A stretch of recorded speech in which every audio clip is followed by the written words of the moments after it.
क्या आप जानते हैं कि काशी के मणिकर्णिका घाट पर जब चिता की आग भी ठंडी पड़ने लगती ठीक उस वक्त सुबह की 3:40 पर ब्रह्मांड में एक ऐसी घटना घटती है जो विज्ञान की समझ से भी परे है। यह वह समय जब महादेव का डमरू मौन होकर भी बजता। नमस्कार। आज हम किसी मोटिवेशन या टाइम मैनेजमेंट की बात नहीं करेंगे। आज बात होगी उस गुप्त ग्रंथ की जो काशी के एक पुराने मंदिर की दीवारों में सदियों तक छिपा रहा। एक ऐसा ग्रंथ जिसमें लिखे हैं 21 ब्रह्मा मुहूर्त रहस्य और वो एक खोया हुआ फार्मूला जो अगर आपने समझ लिया तो आपकी किस्मत बदलने में 3 साल या 3 महीने नहीं बल्कि घड़ी देखकर सिर्फ 3 मिनट लगेंगे। जी हां, सिर्फ 3 मिनट। आपने हजारों वीडियो देखे होंगे कि सुबह जल्दी उठो। सफल लोग 4 बजे उठते हैं, लेकिन कोई आपको यह नहीं बताता कि उठने के बाद उन पहले 3 मिनटों में अपने अंदर की शिव शक्ति को एक्टिवेट कैसे करना है। अगर आप सुबह 4 बजे उठकर भी वही चिंता, वही स्ट्रेस और वही मोबाइल फोन चेक कर रहे हैं तो आपने ब्रह्मा मुहूर्त को नहीं, सिर्फ एक घड़ी के समय को चुना है। ठीक 3:40 पर एक अजीब सी खामोशी होती है। ऐसी खामोशी जो बाहर नहीं भीतर उतरती है। शायद तुमने कभी ध्यान नहीं दिया, लेकिन अगर कभी इस समय अचानक तुम्हारी नींद खुली हो, बिना अलार्म के, बिना किसी डरावने सपने कि, तो तुमने भी उस पल को महसूस किया होगा। एक अजीब सा खालीपन, ना पूरी नींद ना पूरी जागृति, जैसे तुम किसी 2 दुनियाओं के बीच अटक गए हो।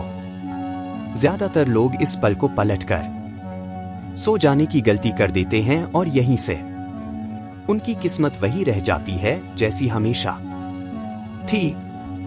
सोचिए, अगर मैं आपसे कहूं कि सुबह 3:40 पर सिर्फ 3 मिनट और सिर्फ 21 दिन और आपकी जिंदगी का फ्लो बदल सकता है। ना कोई तांत्रिक क्रिया, ना कोई महंगा कोर्स, ना कोई अंधविश्वास, बस समय और सही चेतना।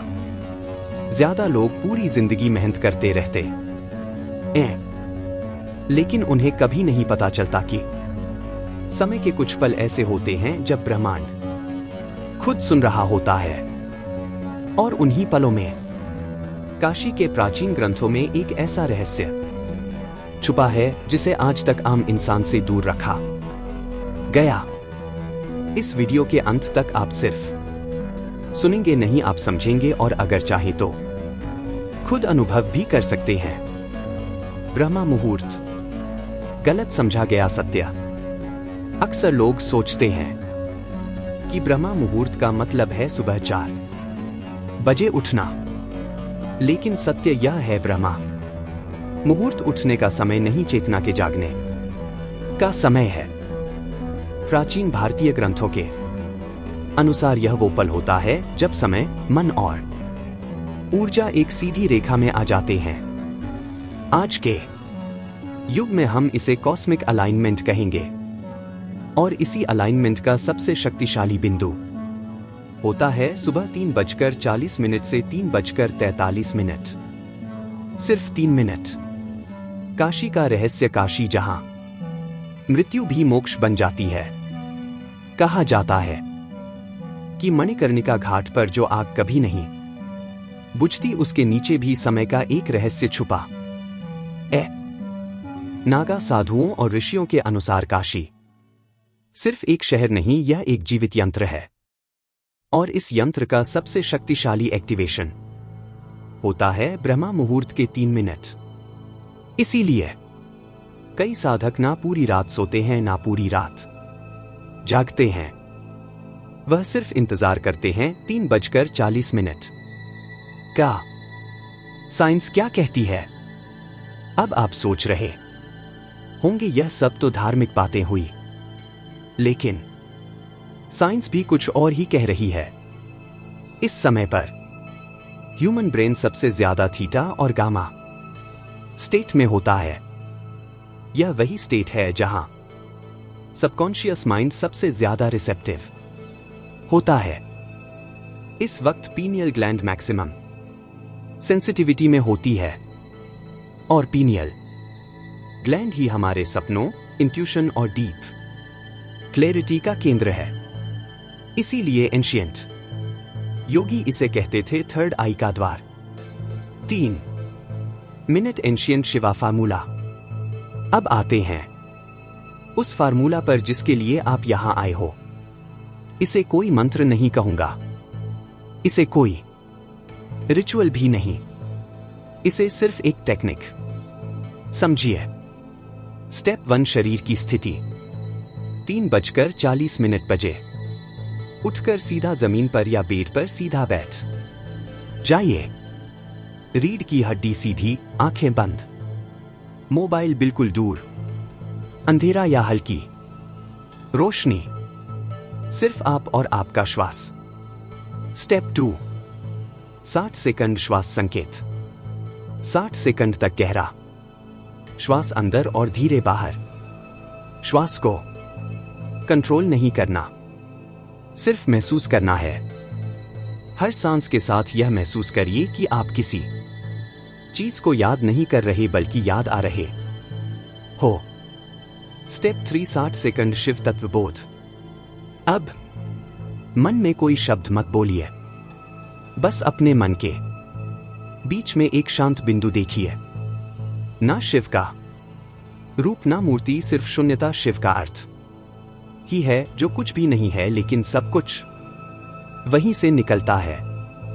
स्टेप 4 60 सेकंड संकल्प। अब आखिरी 60 सेकंड में मन ही मन एक ही बात सोचिए कि जो मैं चाहता हूं वह पहले से ही संभव है।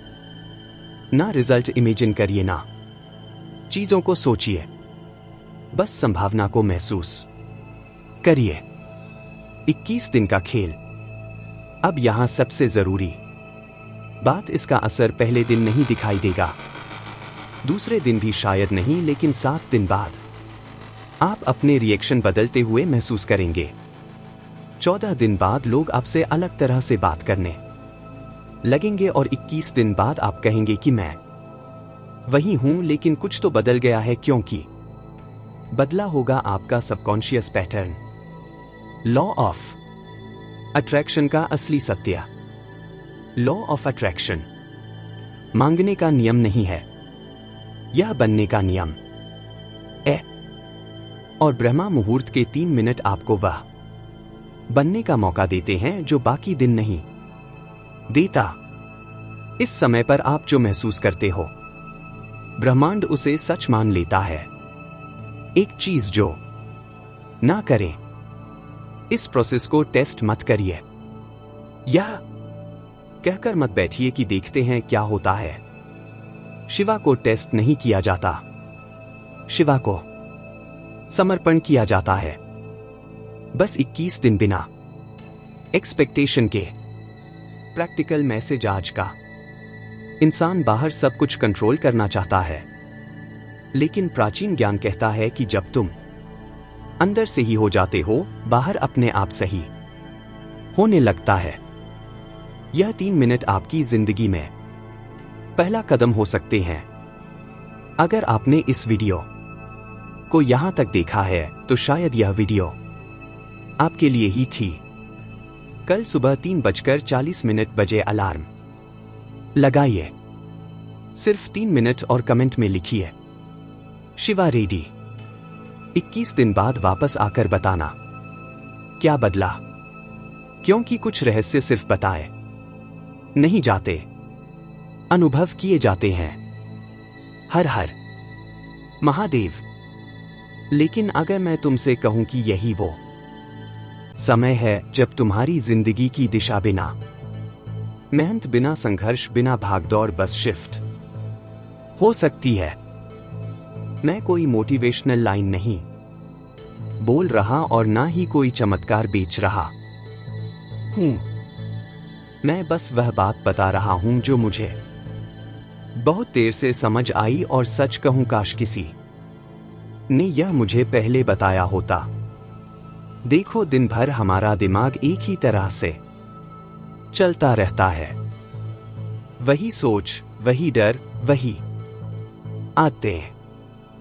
डोपामिन हमें छोटे छोटे सुखों में उलझाए रखता है। फोन, चिंता, तुलना, भविष्य का डर, और फिर रात को हम थक कर सो जाते हैं यह सोचकर कि कल कुछ बदलेगा। लेकिन कल कभी नहीं बदलता, क्योंकि दिमाग वही रहता है। पर 3:40 पर दिमाग वैसा नहीं होता। उस समय मस्तिष्क थीटा वेव्स में होता है।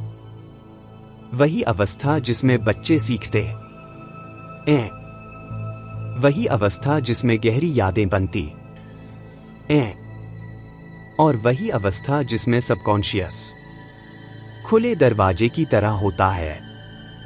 उस वक्त तुम्हारा दिमाग सवाल नहीं करता, तर्क नहीं देता, वह बस स्वीकार करता है। प्राचीन लोग इसे जानते थे। उन्होंने इसे नाम दिए। किसी ने इसे ब्रह्मा मुहूर्त कहा, किसी ने शिवकाल। आज न्यूरोसाइंस इसे अलग शब्दों में समझाता है, लेकिन बात वही है। उस समय वेगस नर्व शांत होती है, शरीर डेंजर मोड से बाहर होता है, और पहचान, वो झूठी पहचान जो तुमने सालों में ओढ़ ली है, थोड़ी ढीली पड़ जाती है। और जब पहचान ढीली होती है, तब रियलिटी को मोड़ा जा सकता है। मैं यह नहीं कह रहा कि 3:40 पर उठते ही तुम्हारी जिंदगी बदल जाएगी। नहीं, बदलाव उस पहली क्रिया से आता है जो तुम उस पल में करते हो। सिर्फ 3 मिनट, लेकिन ऐसे 3 मिनट जो बाकी 10,437 मिनटों से ज्यादा ताकतवर होते हैं। यह कोई पूजा नहीं है, यह कोई रिचुअल भी नहीं है, यह एक अलाइनमेंट है। जैसे रेडियो सही फ्रीक्वेंसी पर आने के बाद ही आवाज पकड़ता है। अगर तुम अब तक यह सुनते हुए अंदर से थोड़ा शांत हो गए हो, अगर तुम्हें ऐसा लग रहा है कि कुछ तो है इसमें, तो बस यहीं रुककर खुद से एक सवाल पूछो। क्या हो अगर अब तक जो जिंदगी तुम जी रहे थे वो सिर्फ डिफॉल्ट मोड था? और क्या हो अगर असली कंट्रोल हर सुबह 3:40 पर तुम्हारा इंतजार कर रहा हो? अगर हां, तो आगे की बात ध्यान से सुनना, क्योंकि अब हम उस इतिहास में उतरने वाले हैं जिसे जानबूझकर धुंध में छुपा दिया गया था।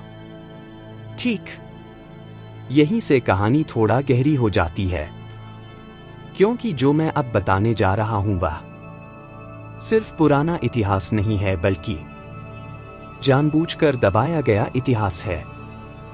काशी में एक पुरानी मान्यता है। कहा जाता है कि कुछ मंदिर ऐसे होते हैं जिनके गर्भगृह में मूर्ति नहीं होती। बाहर से देखने पर लगता है जैसे वहां कुछ अधूरा है, लेकिन असल में वहां अधूरा कुछ नहीं, वहां अदृश्य कुछ है। पुराने साधु कहा करते थे कि हर ज्ञान को पत्थर में नहीं बांधा जाता, कुछ ज्ञान समय में छुपाया जाता है। सदियों पहले जब यह धरती सिर्फ राजाओं और युद्धों से नहीं, बल्कि चेतना की खोज से भी जानी जाती थी, तब कुछ लोग थे जो समय को सीधी रेखा नहीं मानते थे। उनके लिए समय एक दरवाजा था, खुलता भी था, बंद भी होता था, और हर दरवाजा हर किसी के लिए नहीं खुलता था। इन्हीं लोगों ने शिव को एक देवता से आगे समझा, उनके लिए शिव कोई मूर्ति नहीं थे, बल्कि एक अवस्था थे। एक ऐसी अवस्था जहां मन स्थिर हो जाता है, पहचान ढीली पड़ जाती है और इंसान पहली बार खुद को बिना नाम, बिना इतिहास, बिना डर के देख पाता है। उसी अवस्था को उन्होंने काल से बाहर होना कहा। लेकिन यही ज्ञान सबसे खतरनाक भी था। क्यों? क्योंकि अगर इंसान यह जान जाए कि वह किन पलों में सबसे ज्यादा प्रभावशाली होता है, अगर उसे यह समझ आ जाए कि उसकी चेतना कब सबसे ज्यादा रिसेप्टिव होती है, तो उसे नियंत्रित करना मुश्किल हो जाता। ऐसे इंसान को सिर्फ डर, लालच या नियमों से बांधा नहीं जा सकता।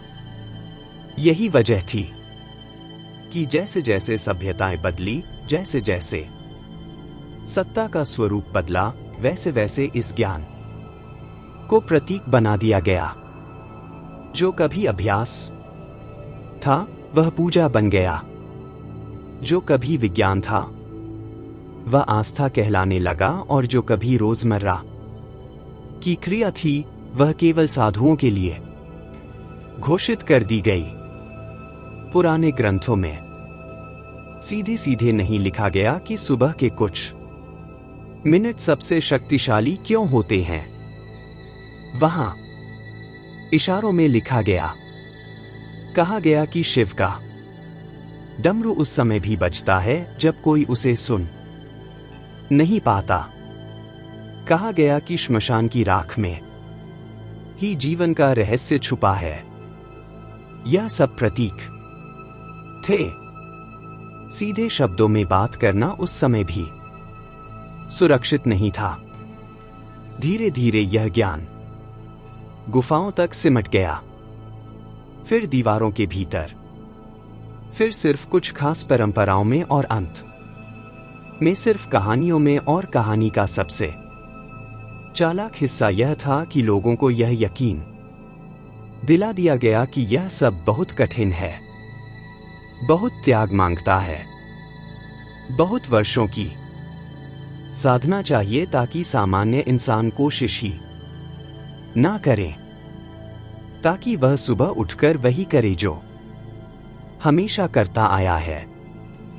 लेकिन सच यह है कि उस समय भी और आज भी यह ज्ञान साधारण इंसान के लिए ही था, क्योंकि जो लोग पहाड़ों पर चले जाते थे उन्हें रियलिटी बदलने की जरूरत नहीं थी, उन्हें दुनिया से भागना था।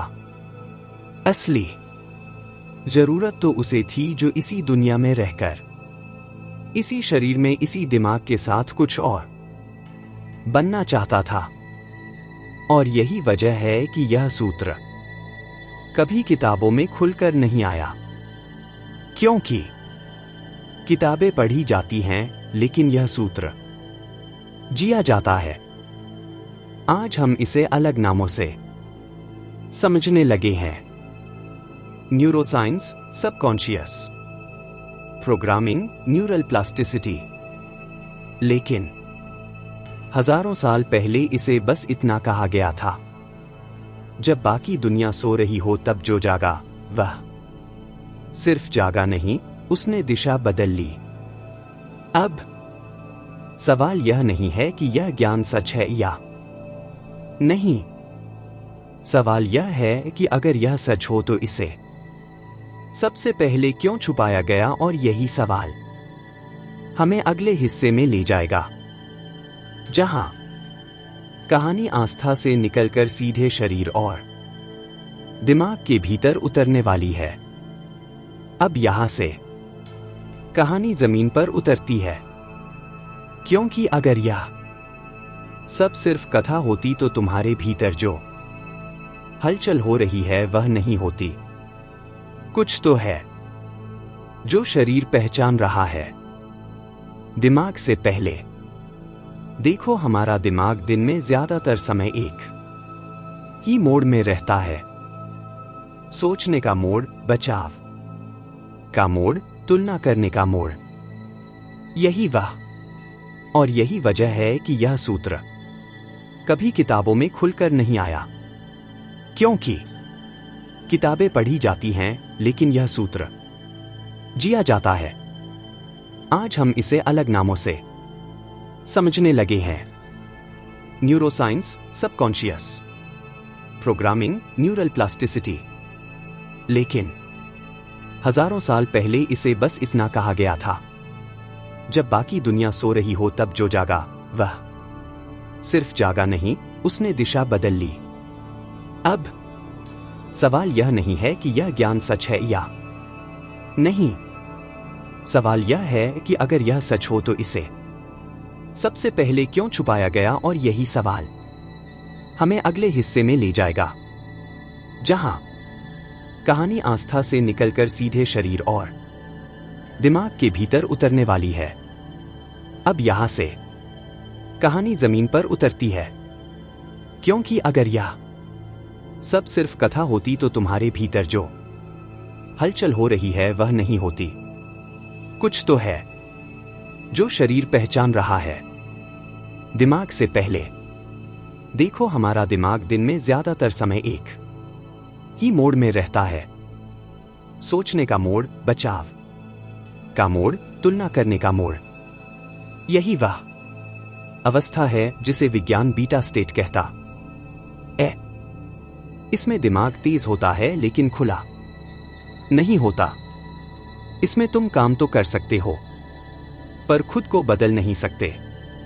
इस अवस्था में डोपामिन छोटे छोटे रिवॉर्ड्स के जरिए तुम्हें बांधे रखता है। नोटिफिकेशन, तारीफ, डर, जल्दी परिणाम।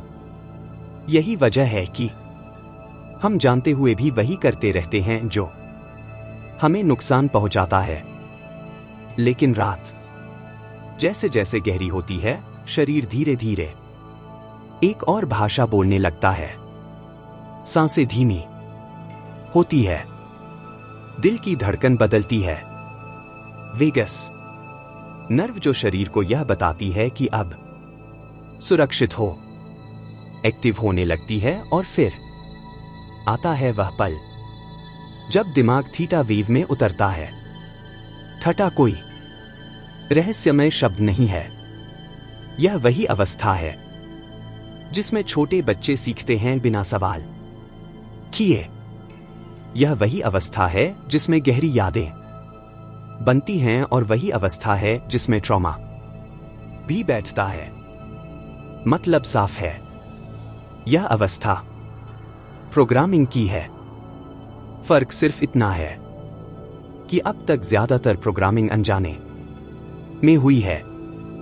अब जरा दो इस बात पर ध्यान देना, जब तुम सुबह 3:40 के आसपास जागते हो तो तुम पूरी तरह जागे हुए नहीं होते और पूरी तरह सोए हुए भी नहीं।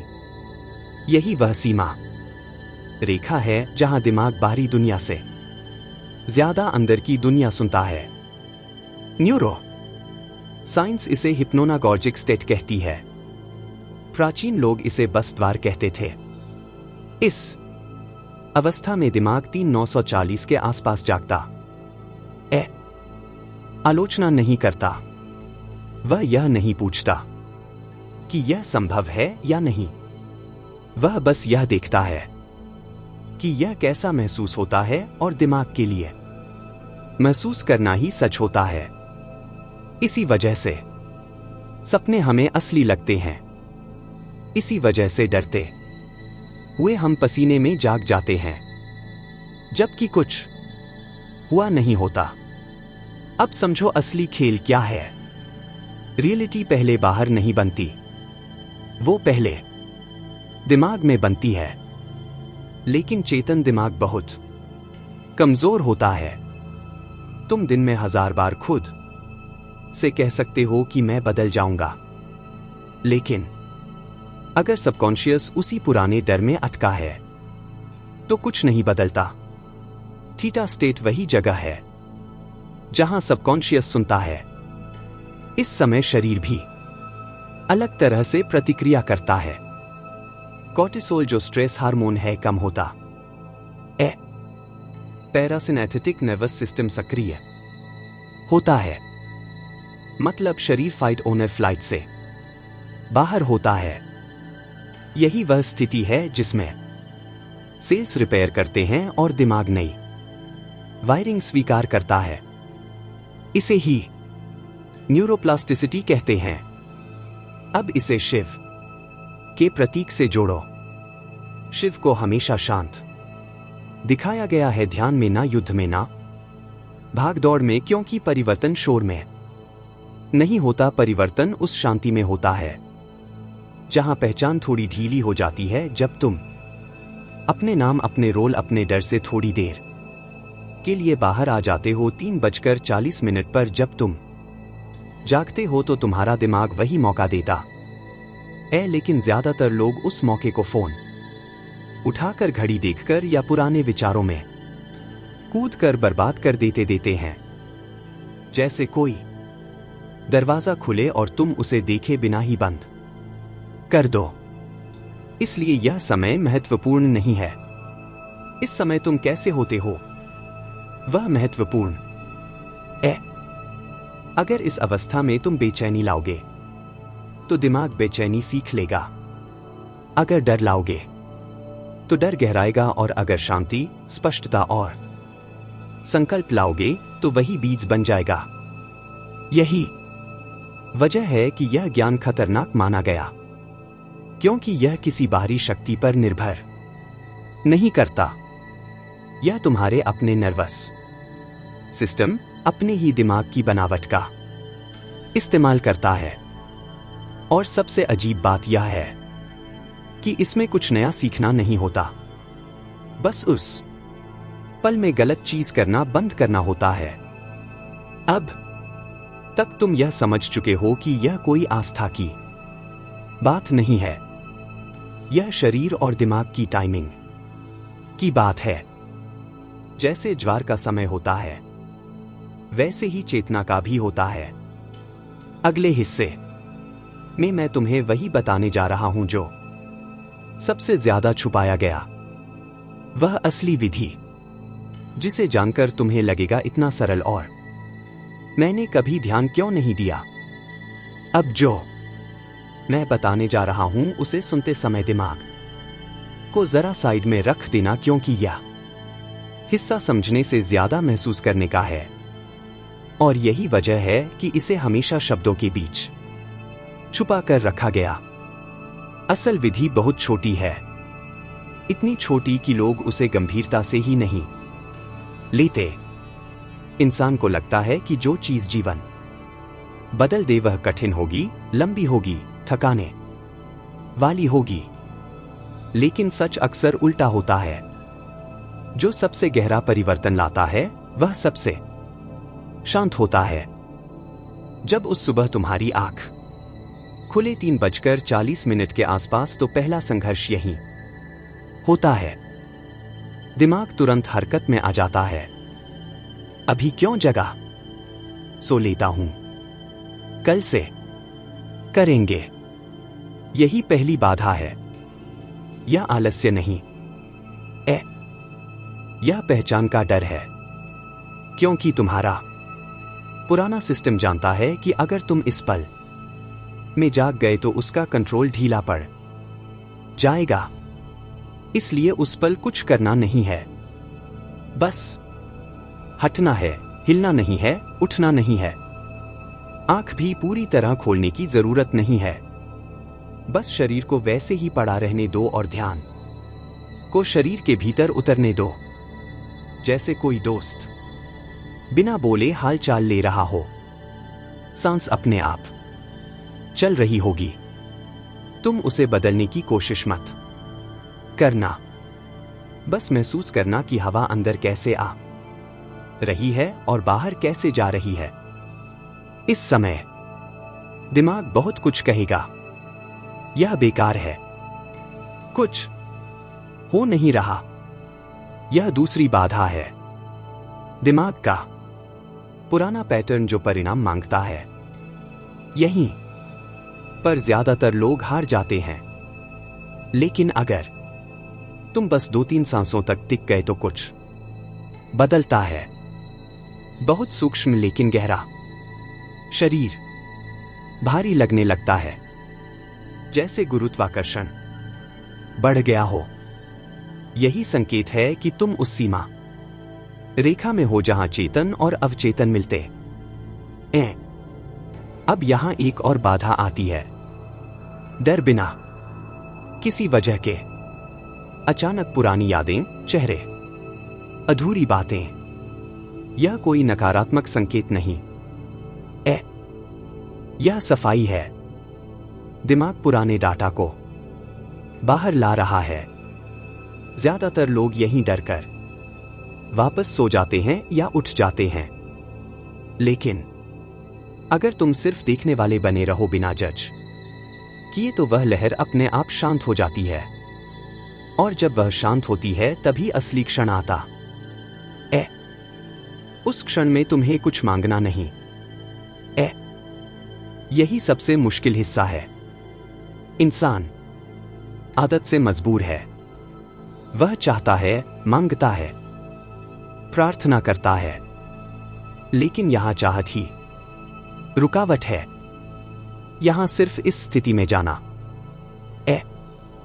अपने भीतर उस भाव को आने दो जैसे सब कुछ पहले से ठीक है, जैसे कुछ पाना बाकी नहीं है।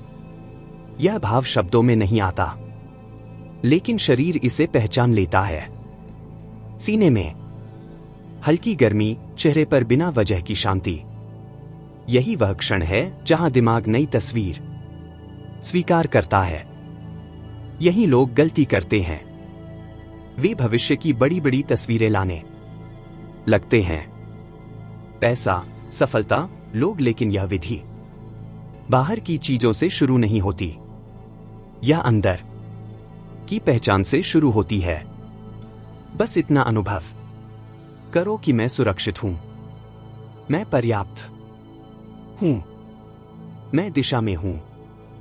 इतना ही, कोई मंत्र नहीं, कोई शब्द नहीं, कोई कल्पना नहीं, बस स्थिति। पहले कुछ दिनों तक यह अजीब लगेगा। दिमाग बार बार भागेगा, शरीर सुस्त होगा, कभी लगेगा कि कुछ नहीं हो रहा। यही परीक्षा है। यही वह जगह है जहां पुराना सिस्टम आखिरी बार कोशिश करता है तुम्हें वापस खींचने की। लेकिन अगर तुम इन पलों को बिना लड़ाई के पार कर गए, तो धीरे धीरे सुबह का यह छोटा सा क्षण पूरे दिन में फैलने लगता है। तुम नोटिस करोगे कि प्रतिक्रियाएं कम हो रही हैं, निर्णय साफ हो रहे हैं, लोग तुम्हें अलग तरह से सुनने लगे हैं, बिना कारण। यह कोई चमत्कार नहीं है, यह बस इसलिए है क्योंकि अब तुम दिन की शुरुआत में वही बीज नहीं बो रहे हो जो सालों से बोते आए थे। और यहीं से जन्म होता है उस नए इंसान का जो चीजों के पीछे नहीं भागता, बल्कि जिसकी दिशा खुद चीजें ढूंढने लगती है। अगले हिस्से में मैं तुम्हें वह तस्वीर दिखाऊंगा जब यह प्रक्रिया भीतर जम जाती है, जब 3:40 सिर्फ एक समय नहीं रहता, बल्कि तुम्हारी पहचान का हिस्सा बन जाता है। अब जरा आगे की तस्वीर देखो, लेकिन भविष्य की नहीं, अपने बदले हुए वर्तमान की। मान लो कुछ हफ्ते बीत चुके हैं, तुम वही इंसान हो, वही नाम, वही जिंदगी, वही जिम्मेदारियां, लेकिन भीतर कुछ खिसक गया है। अब सुबह तुम्हें धक्का नहीं देती, दिन तुम्हारे ऊपर नहीं गिरता, तुम दिन के भीतर उतरते हो, बिना हड़बड़ी, बिना भारीपन के। तुम नोटिस करोगे कि अब तुम हर चीज पर प्रतिक्रिया नहीं देते, हर बात का जवाब नहीं देते, हर डर को सच नहीं मानते।